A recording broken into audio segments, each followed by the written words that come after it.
za gavana wa kaunti ya Kakamega Bwana Fernandes Barasa na gavana wa kaunti ya Busia Daktari Paul Nyongesa Otuoma. Gavana Barasa na gavana Otuoma, nyie wote mmetokea katika kaunti ambazo zilikuwa ni ngome nzito ya chama cha ODM.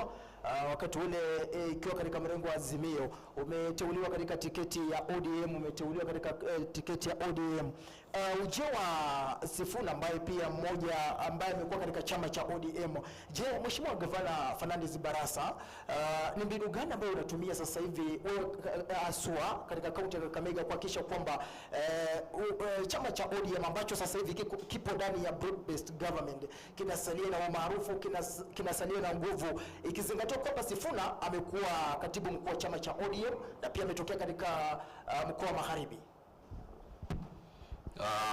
Kwanza kabisa mimi niko na imani ya kwamba kazi ambayo tumefanya katika gatuzi hili kwa miaka 4 iliyopita, hiyo ndio itakuwa report card ambayo wananchi watakuwa wanasahihisha, kwa sababu hao ndio wadosi wetu.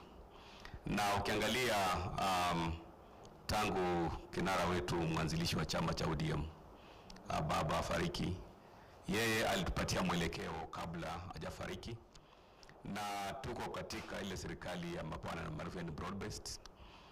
Ukiangalia kazi ambayo imefanywa kutokana na ile mshikamano wa serikali ya broad based, mimi niko na imani ya kwamba mambo ya barabara tumeshikilia pale hapa Kakamega, kilomita 213 zinajengwa, karibu shilingi bilioni 12 zimewekelewa hapa Kakamega.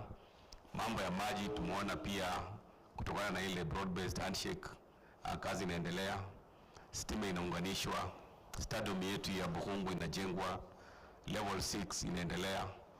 Na ukiangalia hiyo ndio kitu ambayo wananchi walituchagua kuwafanyia kazi. So kwa upande wa ndugu yetu Sifuna, hivi sasa yeye yako vuguvugu, yeye hana chama sasa hizi, yeye ni vuguvugu, na tunamtakia kila laheri kwa sababu pia ni kijana yetu. Na sisi kama wana broad based tuko na imani ya kwamba kutokana na ile rekodi ambayo tumefanyia utendakazi wetu wananchi, tukienda kwa wananchi, ukiangalia upande wangu niko na nguzo 6: mambo ya afya, mambo ya miundo msingi, mambo ya mazungumzo yango, elimu, afya.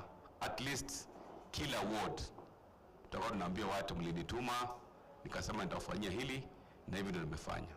So wananchi wenyewe ndio watakuwa na ile wakati wa kupatiana max. So vuguvugu la Sifuna upande wangu sio tisho, kwa sababu vile prime cabinet amesema, na pia ndugu yangu Lusaka, ukiangalia historia ya Western, kumekuwa na viongozi ambao wamejitokeza pia kwa kuleta vitisho, lazima vitisho, lakini ikifika wakati wa kura mwananchi anaangalia kazi gani ambayo ulimfanyia.